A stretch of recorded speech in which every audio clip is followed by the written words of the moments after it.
Bismillahirrahmanirrahim. Assalamualaikum warahmatullahi taala wabarakatuh. Apa khabar anak-anak murid tahun 6 UPSRA?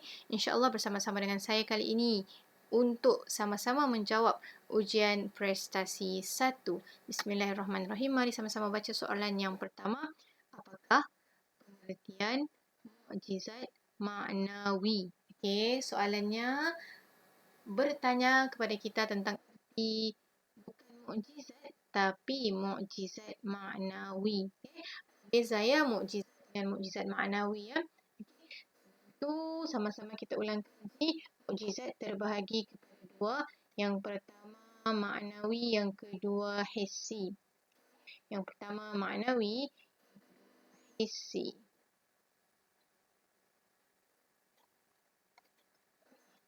Apa beza maknawi dengan hissi?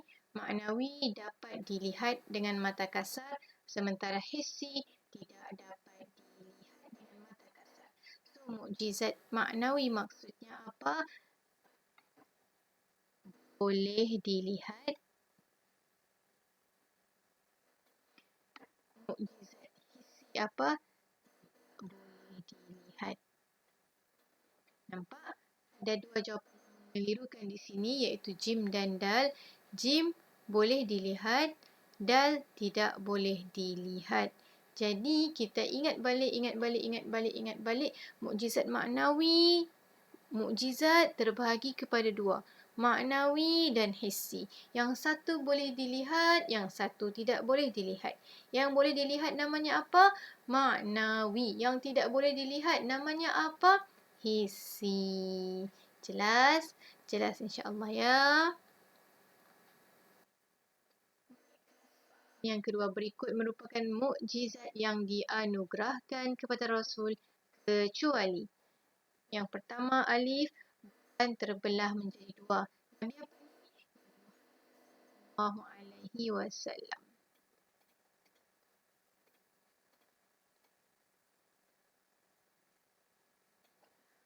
Yang seterusnya, turunnya makanan dari langit. Nabi Isa ada. Okey, untuk Bani Israel. Okay, yang seterusnya jim, air terpancar dari celah-celah jari baginda. Nabi apa? Sama juga Nabi Muhammad. Dal, tongkat Nabi Musa bertukar menjadi pokok. Alamak, saya sudah ajarkan.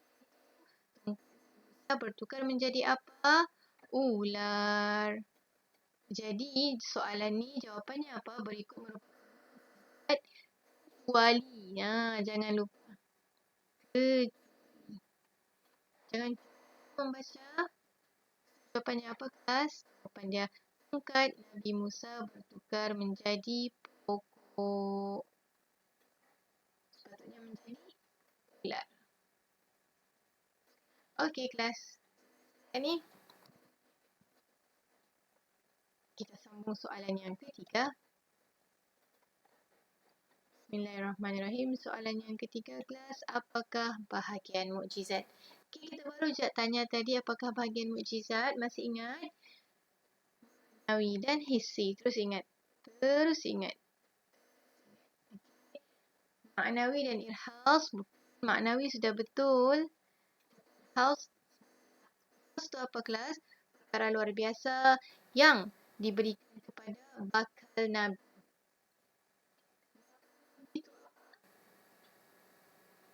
Nabi dan Rasul yang belum lagi dilantik menjadi Nabi dan Rasul, tapi semasa diorang masih kecil ataupun sebelum diorang dilantik menjadi Rasul, ada sudah tanda-tanda yang Allah berikan kepada mereka.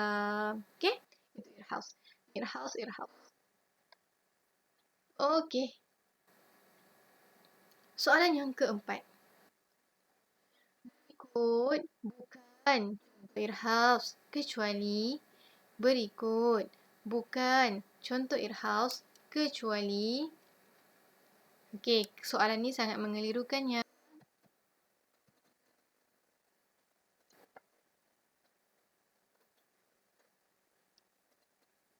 Pertama, yang perlu kita tengok, yang perlu kita tengok menjawab soalan yang ada kecuali itu, tak ada kecuali dia. Okay. Berikut bukan contoh irhaus. Berikut bukan contoh irhaus. Okey, soalan ini keliru. Ya, soalan ini sangat mengelirukan. Jadi kita perlu berhati-hati apabila menjawabnya. Pertama, pertama kita perlu tahu irhaus tu apa. Okey. Irhaus itu apa? Irhaus maksudnya perkara luar biasa yang Allah beri kepada bakal Nabi. Bakal Nabi. Bakal Nabi.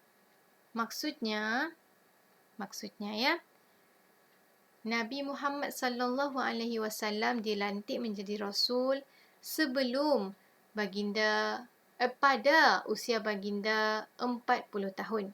Seulang, Rasulullah sallallahu alaihi wasallam dilantik atau diangkat menjadi rasul semasa baginda berusia 40 tahun. Jelas setakat ni? Baik. Semasa Nabi Muhammad sallallahu alaihi wasallam berusia 39 tahun, baginda belum lagi diangkat menjadi rasul. Masa Nabi berusia 38 tahun, Nabi belum lagi menjadi rasul. Masa Nabi berusia 30 tahun, Nabi belum lagi menjadi rasul. Masa Nabi berusia 20 tahun, Nabi belum lagi menjadi rasul. Masa Nabi berusia 10 tahun, Nabi belum lagi diangkat menjadi rasul. Masa Nabi Muhammad berusia 5 tahun, Nabi belum lagi diangkat menjadi rasul. Okey, jelas? Baiklah. Apa erti irhaus? Irhaus ertinya tanda-tanda ataupun perkara luar biasa yang Allah berikan kepada bakal Nabi. Maksud bakal Nabi, ya, contohnya diberikan kepada Nabi Muhammad sebelum Nabi Muhammad berusia 40 tahun. Ya, ini sebelum Nabi Muhammad diangkat menjadi rasul. Jadi irhaus maksudnya apa? Perkara luar biasa yang diberikan kepada rasul semasa diorang belum diangkat menjadi rasul. Baiklah. Mungkin kita perlu tengok jawapan supaya lebih jelas lagi.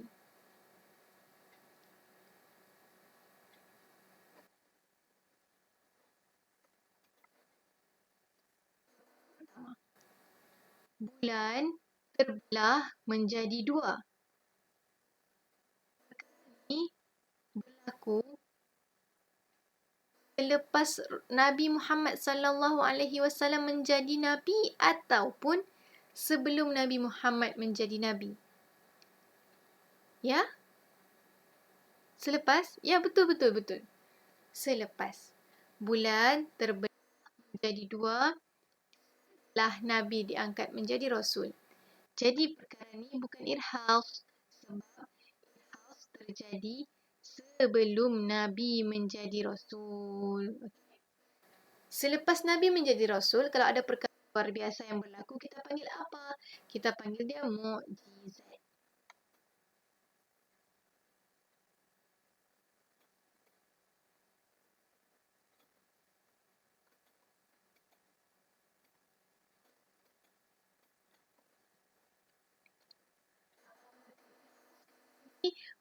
Luar biasa yang berlaku kepada bakal rasul. Maknanya dia belum lagi menjadi rasul tapi Allah sudah bagi dia kelebihan ataupun satu perkara yang luar biasa begitu. Okey. Yunus ditelan ikan apa nabi? Maksudnya dia sudah menjadi nabi. Nabi Yunus ditelan ikan nun. Okey, selepas Nabi Yunus menjadi nabi, selepas Nabi Yunus selepas Nabi Yunus dilantik menjadi nabi, ditelan oleh ikan. Jadi apa-apa yang berlaku lepas nabi atau rasul itu dilantik namakan dia sebagai Zat. Nabi Ibrahim tidak berasa panas. Okey, Nabi Ibrahim pernah dalam api, tetapi Nabi Ibrahim tidak merasa panas. Ini adalah mukjizat. Okey. Soalan dia, bukan contoh irhas. Kecuali tu bukan contoh irhas. Alif bukan contoh irhas, ba bukan contoh irhas, jim bukan contoh irhas. Tapi contoh apa? Contoh mukjizat. Mari kita tengok dal. Muhammad lindungi awan sewaktu panas terik matahari. Ustazah, ni Nabi Muhammad ni. Dia tulis Nabi Muhammad. Ya, memang betul soalan ni dia tulis Nabi Muhammad. Tapi Nabi Muhammad ni sering dilindungi oleh awan panas terik mentari juga sebelum baginda dilantik menjadi Rasul. Sebelum baginda dilantik menjadi Rasul, dilindungi oleh awan. Apakah tak nampak? Awan.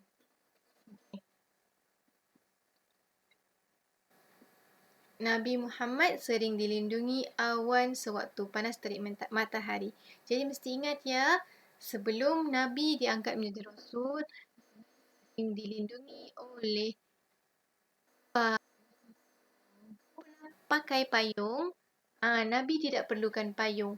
Tapi Nabi dilindungi oleh awan. Okey, awan. Kemana saja Nabi bergerak akan ikut di atas. Baiklah, soalan yang kelima. Bab yang kedua iaitu perkara yang menyalahi adat.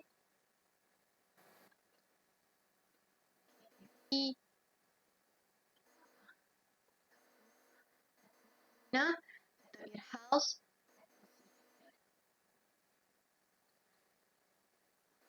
Contoh. Datang rezeki dari langit ke ibu Nabi Isa ketika ia sedang beribadah. Yang mesti kita buang adalah perkara yang tidak berkenaan. Siti Maryam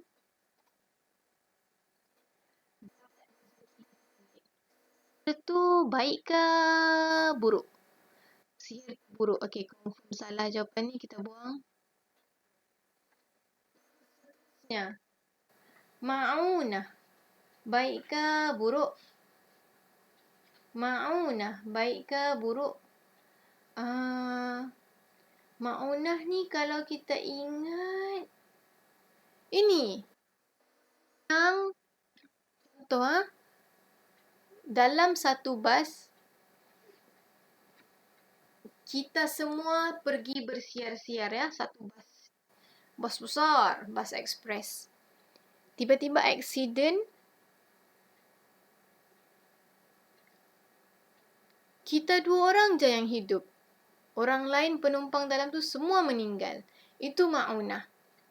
Jadi, bantuan yang Allah beri kepada seseorang yang terlibat dalam kemalangan. Semua orang meninggal, orang je yang hidup contohnya, ya. Memang begini. Memang contohnya semua meninggal, kita seorang je yang hidup. Ataupun dalam kebakaran, semua hangus terbakar, kita seorang je yang hidup. Jadi itu apa? Itu ma'unah. So buang. Sebab ini cerita tentang situ.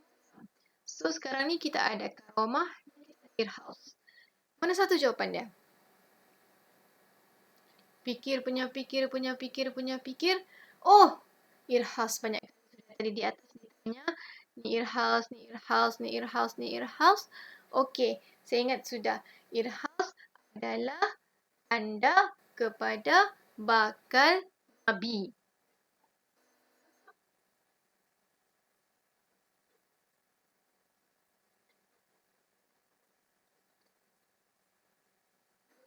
Siti Maryam, ibu Nabi Isa. Bukan. Sekarang kita sedang cerita tentang Siti Maryam. Siti Maryam Nabi kah?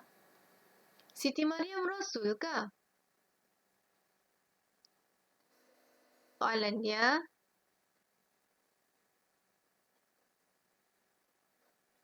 kepada Siti Maryam. Irhas adalah tanda kepada bakal Nabi, bakal Rasul, bakal Nabi, bakal Siti Maryam Nabi ke Rasul ke tidak? Tidak. So, buang.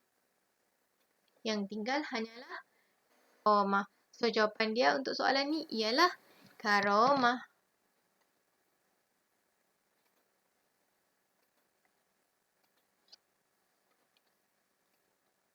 Soalan yang seterusnya. Nampak ni. Ceng. Oh, ni. Luar biasa. Berlaku kepada orang fasik atau kafir supaya bertambah lagi kefasikannya. Okey, ingat tak? Perkara luar biasa. Dalam bab yang kedua, kita menceritakan tentang perkara yang menyalahi adat. Perkara yang menyalahi adat. Dalam perkara yang menyalahi adat, ada beberapa perkara penting yang perlu kita tahu. Antaranya ialah irhas,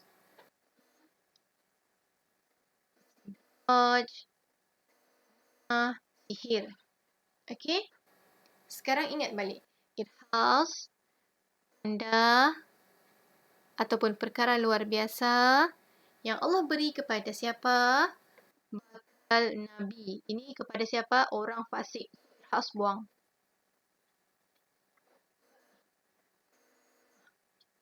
Maksud karomah. Okey. Karomah, istidraj, irhas, sihir. Semua ni empat-empat ni dalam bab 2. 2 tu kita punya tajuk apa? Perkara yang menyalahi adat.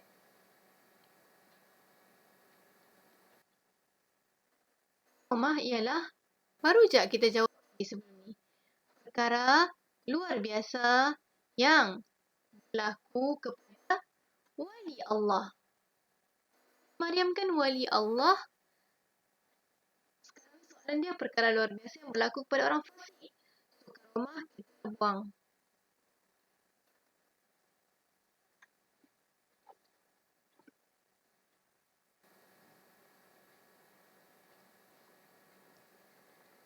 Yang tinggal ada istidraj, ada sihir. Okey. Tengok balik soalan. Biasa ada orang fasik. Sihir ialah luar biasa yang berlaku kepada orang yang mempelajari sihir. Senang kan? Dengan meminta bantuan siapa? Jin, syaitan, taghut dan sebagainya.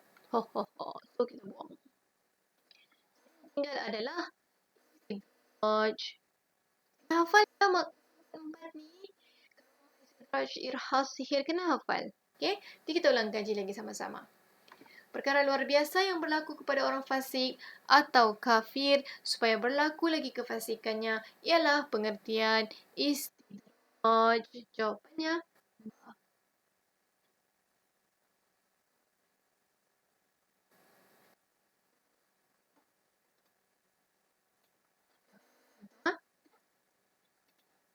apabila seseorang itu diberikan kekayaan atau kesihatan oleh Allah Subhanahu Wa Taala kepadanya, tetapi dia kufur kepada Allah seperti Qarun dan Firaun.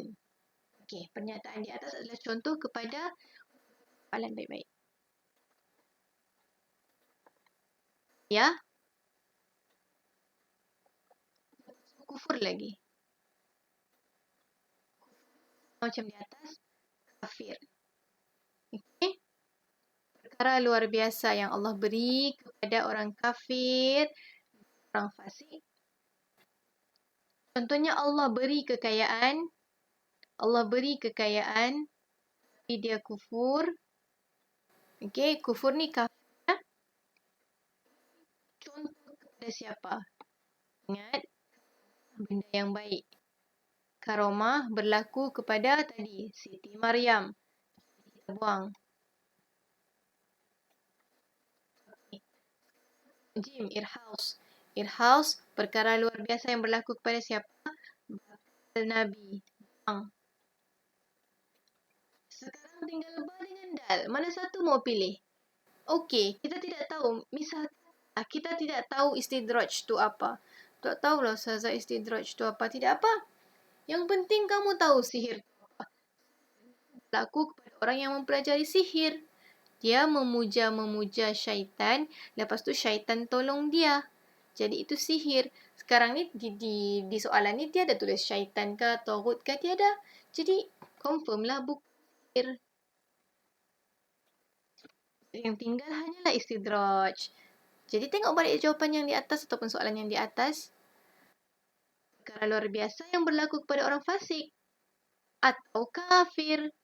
Soalan ni pula. Perkara luar biasa. Luar biasa di sini dia bagi kekayaan. Maksudnya kekayaan yang luar biasa. Dahsyat betul ni kekayaan dia kalau kamu baca sirah Qarun ni dengan Fir'aun. Tapi sayangnya dia orang kafir. Oh, ini adalah contoh bagi istidraj.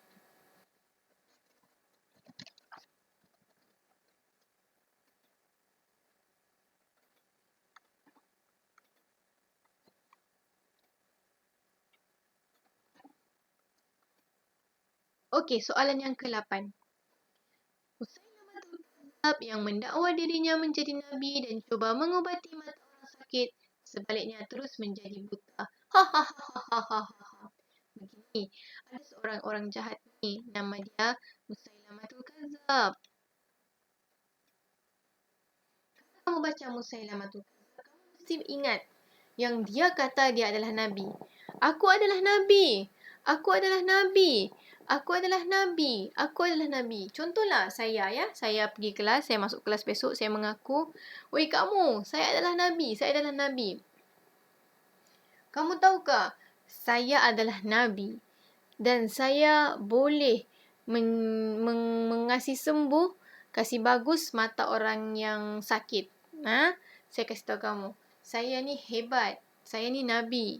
Saya boleh menyembuhkan mata orang yang sakit. Kalau tidak percaya, sini kamu semua tengok saya sembuhkan mata orang ni. Contoh dia baca.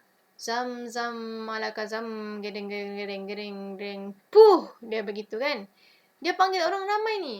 Dia panggil orang ramai. Dia kasih tunjuk sama orang ramai kalau dia boleh menyembuhkan mata orang ni. Dia sudah baca mantra. Dia sudah puh.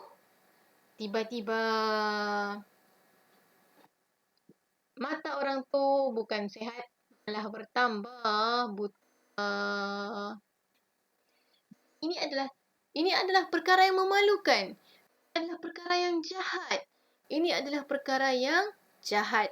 Sebelum kita menentukan jawapannya, pertama kita tengok di jawapan ni alif ba jim dal. Susahnya macam mana ni? Okey, tidak apa. Oleh sebab banyak dan susah, kita dulu yang paling senang iaitu irhaus. Irhaus ialah tanda perkara luar biasa yang Allah berikan kepada bakal Nabi. Musailamatul Kadzab ni baik ke jahat ke? Nabi ke bukankah? Musailamatul Kadzab jahat. Irhaus ni untuk bakal Nabi. So, buang. Sekarang ni kita ada ba, jim dan dal. Ya Allah, mana satu ni? Sya'uzah jahat. Istidraj jahat. Sihir jahat. Okey, ingat. Istidraj yang Allah beri kepada orang fasik dan kafir supaya dia semakin lupakan Allah. Contohnya, Allah beri kekayaan yang melimpah ruah kepada Qarun. Akhirnya Qarun lupakan Allah. So, istidraj ni bukan yang bicarakan sekarang ni. Sebab Musailamatul Kadzab ni hendaklah jawab kaya betul. Dia kafir tu, fasik tu memang betul sudah. Tapi masalahnya sekarang, dia buat apa? Dia mandai-mandai mau mengubati orang. Ternyata orang yang dia ubati menjadi semakin buta, bukan sembuh lagi. Jadi adakah kenyataan ini menyatakan Musailamatul Kadzab dengan syaitan ataupun tawud ataupun jin. Tiada kan? Yang tinggal hanyalah sya'udzah.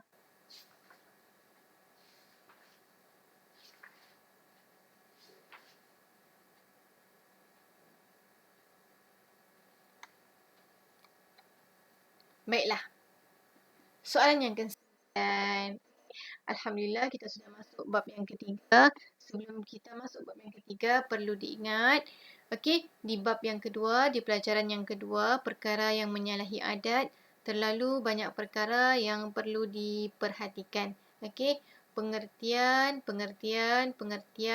ada irhas, ada karamah, ada sya'udzah, ada ma'unah, ada apa lagi karomah sudah ada istidraj, ada sihir. Jadi tolong hafal pengertian setiap satu supaya kamu dapat jawab soalan yang tadi tu dengan mudah, insya-Allah. Baiklah, mari kita berpindah kepada pelajaran yang ketiga. Tajuk apa? Perkara-perkara yang membatalkan syahadah. Terlebih dahulu kita buka muka surat 25.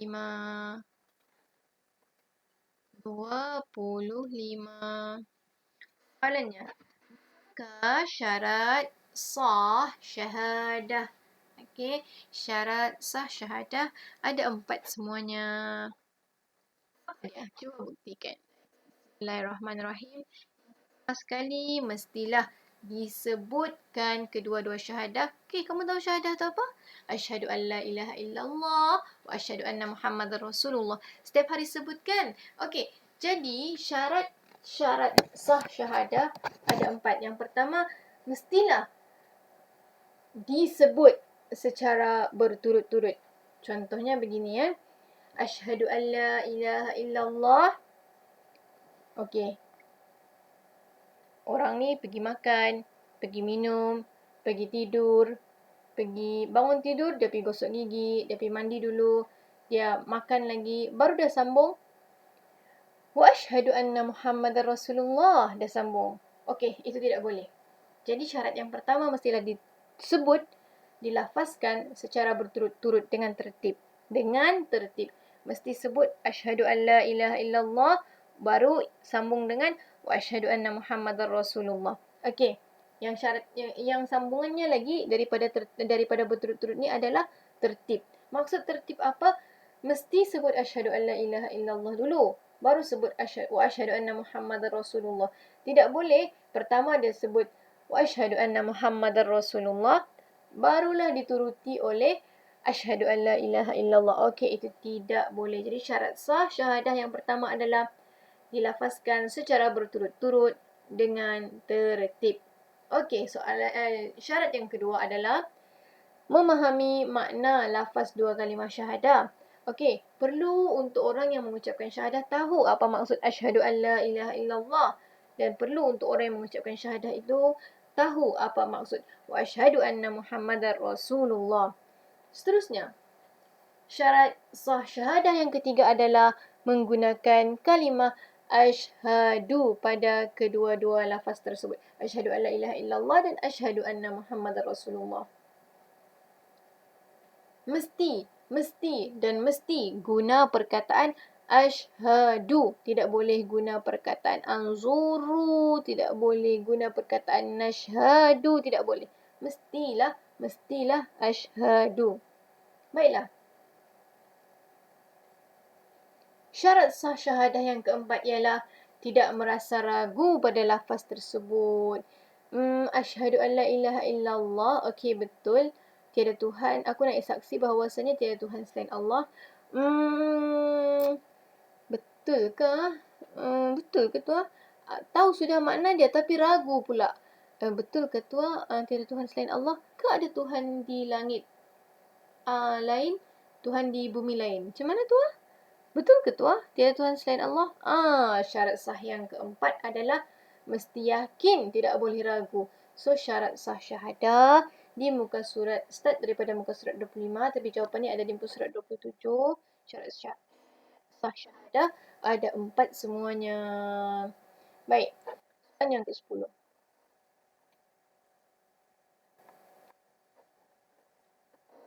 tindakan dan memainkan syahadah sama ada dengan perbuatan atau perkataan walaupun satu huruf. Manakah antara berikut berkaitan dengan pernyataan di atas? Okay, kita sekarang di tajuk apa?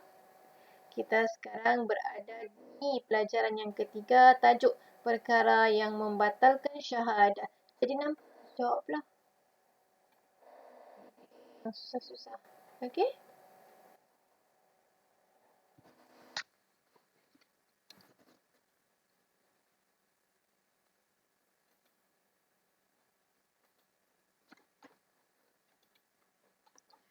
Baiklah. Habis sudah pelajaran yang ketiga, sekarang kita masuk pelajaran yang keempat. Apakah ciri-ciri orang yang murtad? Apakah ciri-ciri orang yang murtad? Itu apa? Keluar daripada Islam. Ya, murtad itu apa? Start daripada muka surat 33. Murtad dari segi bahasa ialah menolak. Okey? Menolak. Senang. Murtad ni bukan orang yang suka menipu, bukan orang yang suka mencuri, bukan orang yang suka merokok. Murtad ni terus menolak hukum Islam. Okey? Tapi ingat jawab mesti jawab nanti. Murtad tolak Islam. Okey? Senang kan? Bagaimanakah murtad boleh berlaku? Okey, mesti ingat murtad boleh berlaku dengan tiga keadaan. Okey? Masih ingat ada gambar bulatan merah tu masa tu? Okey, bagaimanakah murtad boleh berlaku?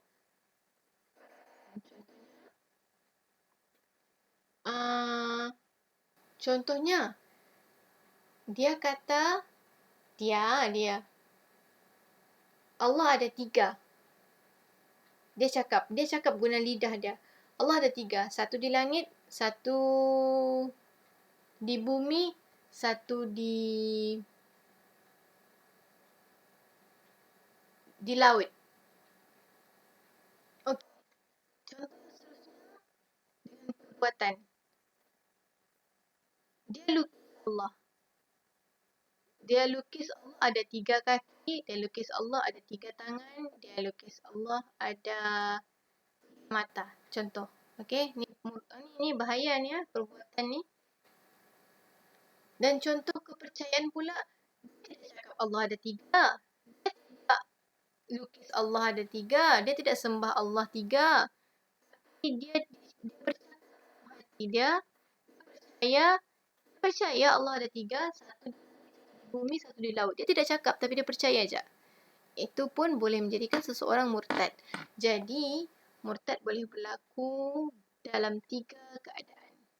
Yang pertama perkataan, yang kedua perbuatan, yang ketiga kepercayaan.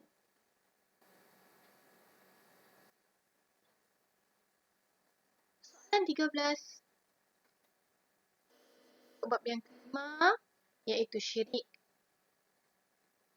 Syirik terbahagi kepada dua. Satu khafi.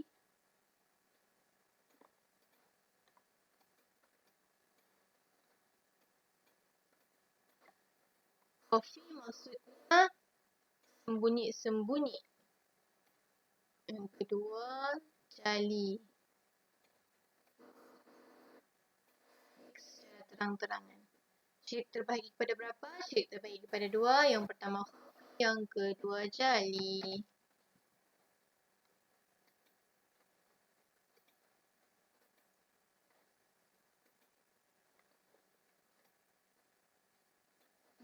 Merupakan contoh syirik kecuali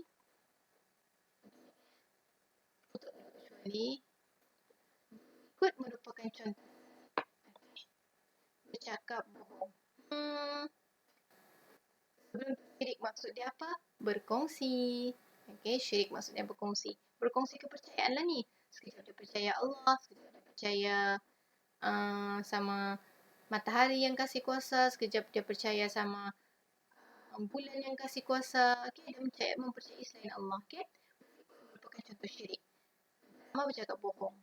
Kalau orang tu berbohong, dia tu dikira syirik ke? Syirik ni menyekutukan Allah ya. Okey, mari kita tengok jawapan seterusnya. Berikut merupakan contoh syirik. Ibu dia percaya selain Allah kan. Dia jumpa bomoh, aku mau 10A besar A. Aku kah? Bomoh pun mantra. Puh. 10A kau besar A. Okey, itu contoh syirik. Okey. Ikut merupakan contoh syirik. Menyembah makhluk lain selain Allah. Selain Allah. Selain Allah. Dia sembah Allah, malah selain Allah lagi. Jadi dia telah melakukan perkara yang syirik. Berikut merupakan contoh syirik. Kubur. Kita mesti percaya Allah ke percaya kubur? Kita mesti percaya Allah. Tengoklah saudara, dia percaya kubur. Dia percaya lagi mempercayai kubur ada karomah. Ini orang. So jawapan dia contoh syirik kecuali alif, bercakap bohong. Bercakap bohong tidak dikira sebagai syirik. Ya, bercakap bohong memang perkara yang tidak bagus, tapi syirik ni perkara yang jauh lebih tidak bagusnya. Kesan syirik. Ingat lagi, syirik buruk. Syirik tu, jadi kalau syirik kita sayang Allah kah? Tidak. So, jawapan yang ada nombor 3 confirm salah. Ba salah. Jim salah.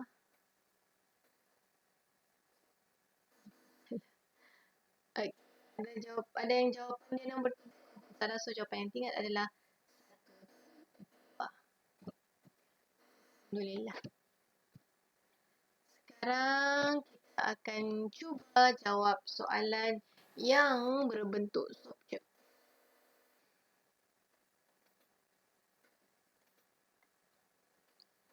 Bismillahirrahmanirrahim. Pilih jawapan yang betul. Apa ni? Okey. Apa yang menyalahi adat? Oh, soalan ni sangat seronok sekali ya. Senang sebab ada 5 jap. Kamu perlu ingat, benda yang kamu mesti ingat. Mana yang baik, mana yang jahat. Okey. Ilhas, maksud dia tanda-tanda yang diberikan kepada Nabi ke bakal Nabi? Ilhas. Tanda yang diberikan, perkara luar biasa yang diberikan kepada bakal Nabi ke Nabi? Bakal Nabi. Okey.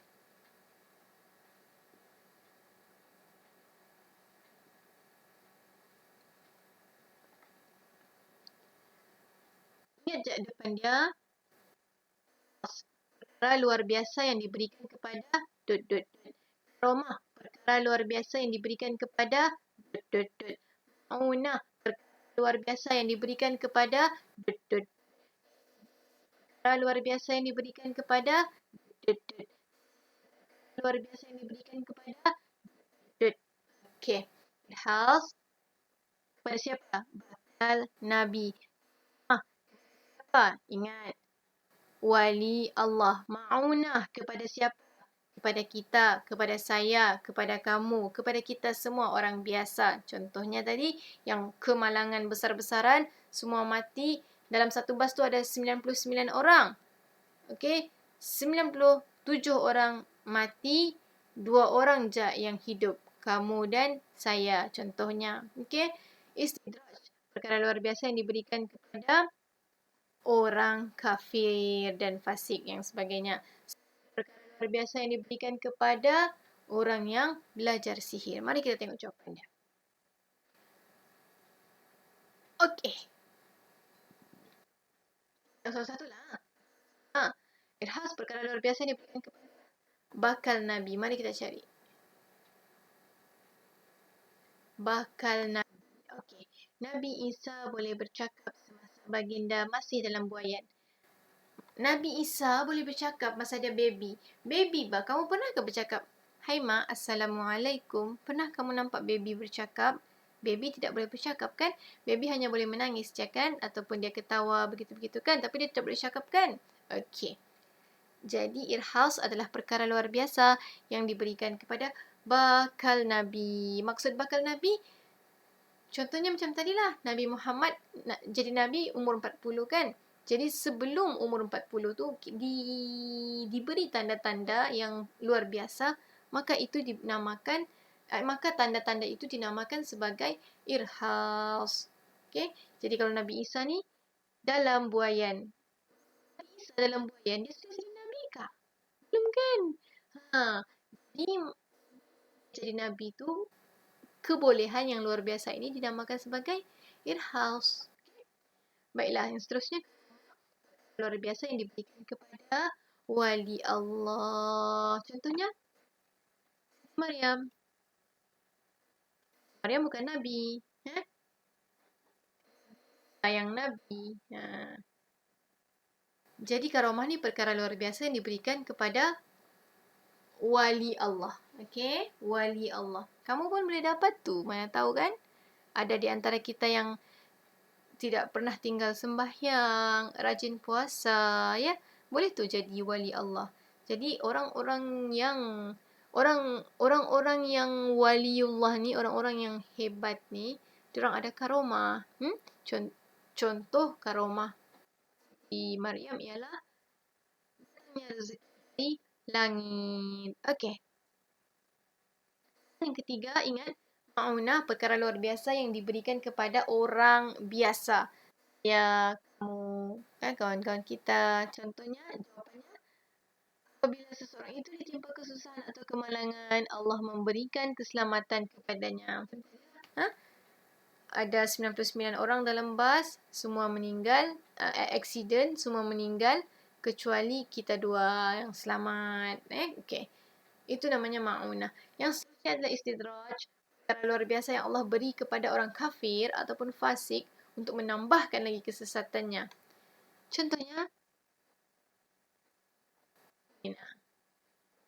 dia kaya, dia sihat, dia kufur.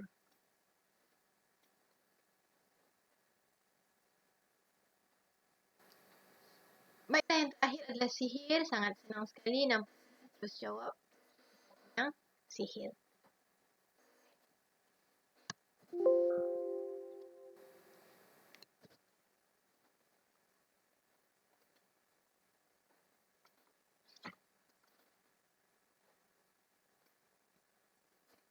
Betul atau salah?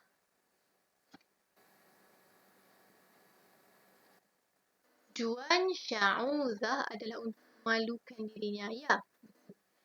Kamu masih ingatkah? Musailamatul Kadzab. Dia cakap, aku ni hebat. Aku ni nabi. Ketahuilah bahawa sesungguhnya aku adalah nabi. Musailamatul Kadzab cakap begitu.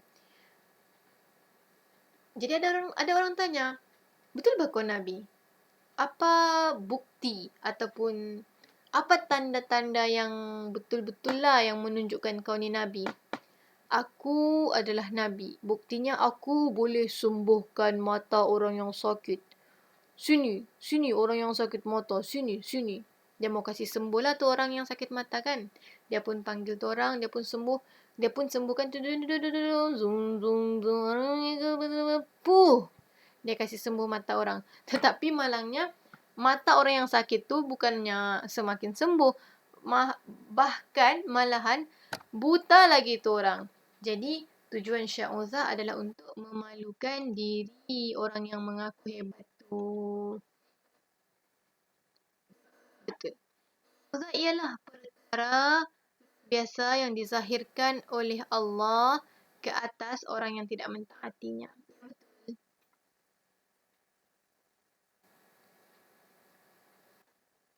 Nah, ialah perkara luar biasa yang berlaku pada seseorang yang ingin menunjukkan kehebatan dan kebesaran mereka. Ini lebih tepat untuk Sya'uzah. Saya terbalik ke? Sekejap.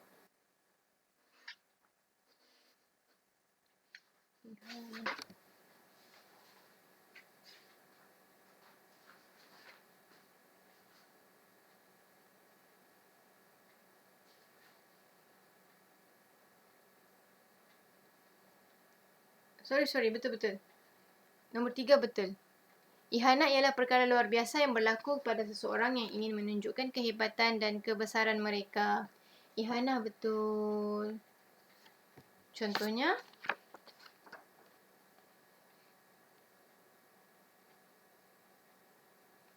belajar cara-cara jampi serapah. Okey?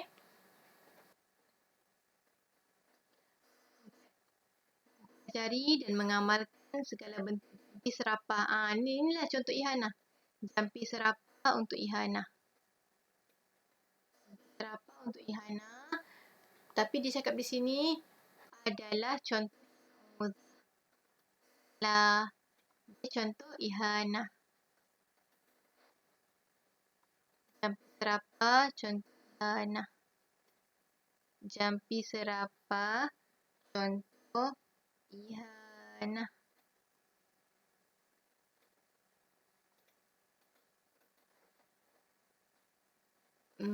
Okey.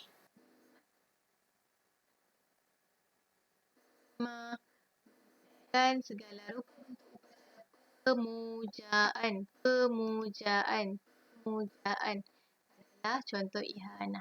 Betul. Syahuzah tu tadi apa? Yang pura-pura mau sembuh mati. Ustazah tu dia mengaku Nabi kan? Okey.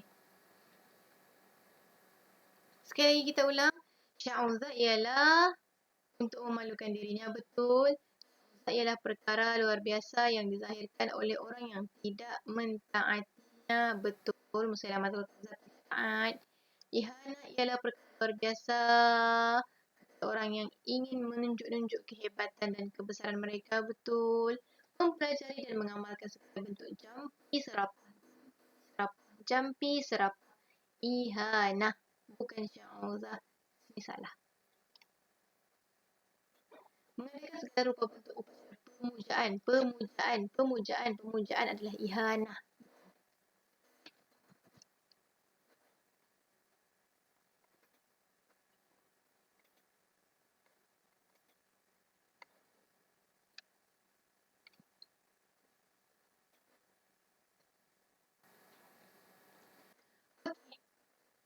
Perkara yang menyebabkan murtad. Tiga, melalui perkataan, melalui perbuatan, melalui i'tiqad. Dia sebut. Perbuatan, dia buat. I'tiqad, hati. Yakin. Percaya. Okay? Alright. Mari kita tengok. Perkara yang pertama, dia memuji syaitan. Memuji syaitan ni guna mulut ke, guna tangan ke, dia melukis. Dia buat. Dia guna mulut. Jadi jawapan dia melalui perkataan. Menghina Allah dan Rasul. Dia guna apa tu? Dia guna mulut ke, dia guna tangan ke, dia guna hati. Hina guna mulut. Menghina ajaran dan hukum Islam. Menghina melalui perkataan.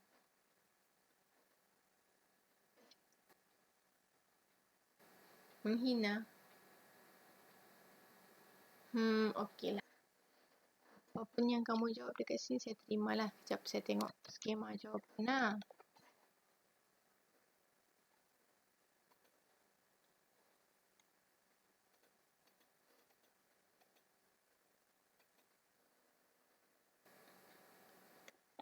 Oh, sorry. Ya, betul. Salah. Syaitan ni, dia masuk kategori melalui perbuatan pula. Macam mana mau padam?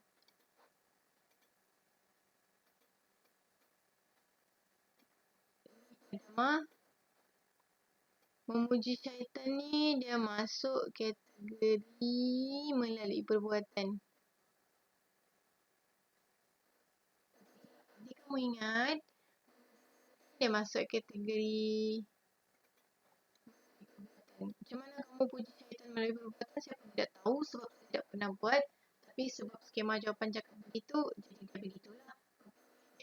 Alright. Seterusnya ada perkataan meyakini dan ada perkataan meyakini. Kalau nampak perkataan meyakini, dia adalah so jawapan dia terus pergi sini dan pergi sini. Okay. Selamat menjawab guys. Okay. Kita buka soalan yang seterusnya. Buka soalan yang seterusnya.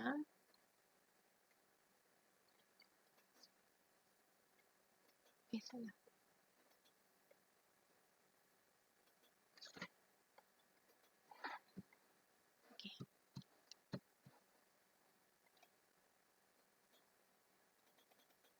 Apakah pengertian mukjizat? Apakah pengertian mukjizat? Ingat, mukjizat ni diberikan perkara luar biasa yang diberikan kepada siapa? Kepada Nabi. Mukjizat ialah perkara luar biasa yang menyalahi adat dan kepada Rasul pilihannya. Kalau irhas apa? Contohlah soalan ni dia tanya irhas. Apa kita jawab? Perkara luar biasa yang diberikan kepada bakal Nabi. Bakal Nabi. Bakal Nabi. Tapi soalan ni dia tanya mukjizat. So jawapan luar biasa yang diberikan kepada Nabi. Berapakah bahagian mukjizat? Masih ingat? Mukjizat hissi dan mukjizat maknawi. Di bawah sudah. Apakah maksud mukjizat maknawi? Apakah maksud mukjizat hissi? Okey. Maknawi boleh dilihat, dapat dirasa dengan, boleh dilihat dengan mata kasar. Hissi tak boleh dilihat dengan mata kasar tetapi dapat boleh dilihat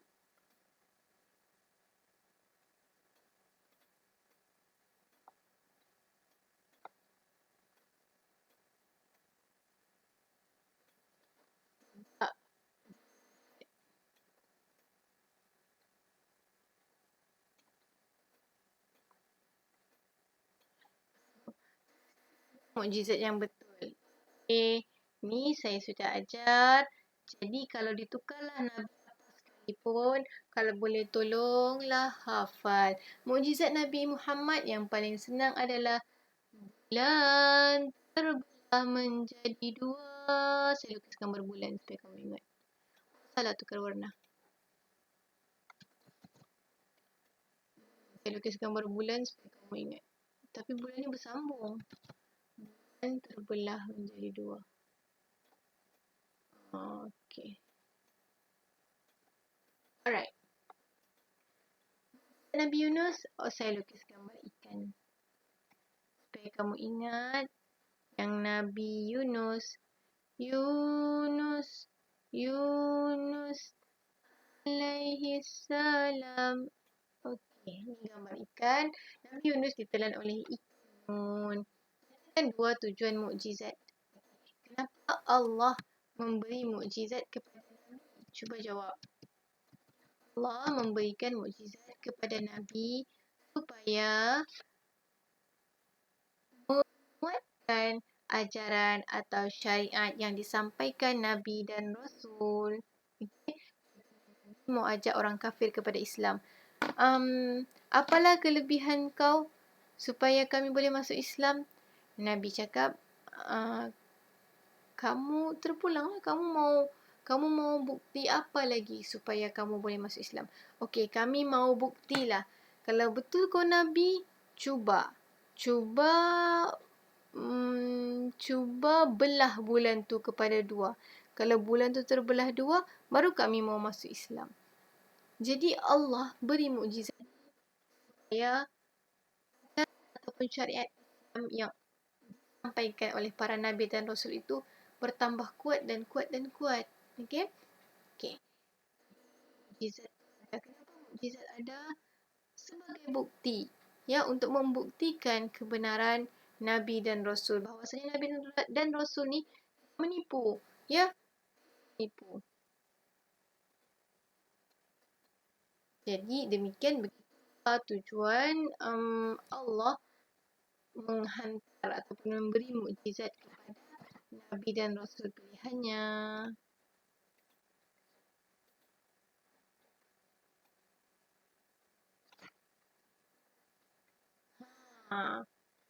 Dan yang ketiga, apakah maksud syahadah? Apakah maksud syahadah? Maksud syahadah kelas?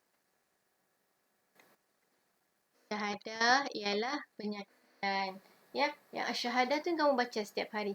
Asyhadu an la ilaha illallah wa asyhadu anna Muhammadar Rasulullah. Jadi syahadah maksudnya apa? Penyaksian atau pengakuan seseorang terhadap sesuatu. Soalan yang kedua. Nyatakan dua tujuan syahadah. Kenapa kamu bersyahadah? Kalau kamu tidak bersyahadah, tidak boleh ke? Mana boleh. Syahadah ni tujuan dia, ya, dia merupakan syarat utama bagi orang yang baru masuk Islam. Kalau dia tidak bersyahadah, dia tidak dikira sebagai Islam lagi. Dia mesti bersyahadah. Dia mesti bersyahadah, barulah dia dikira sebagai seorang Muslim. Okey, kenapa orang yang baru masuk Islam ini perlu bersyahadah? Sebab sebaik sahaja dia bersyahadah, terus diwajibkan ke atasnya ataupun ditaklifkan ke atasnya ataupun dipertanggungjawabkan ke atasnya untuk memulakan solat, puasa dan sebagainya. Kira macam kunci lah, pintu utama lah. Syahadah, okey, kena sembahyang dan sebagainya. Berikan 2 syarat sah syahadah. Syarat sah syahadah, baru kita bacakan tadi ada 4 semuanya kan?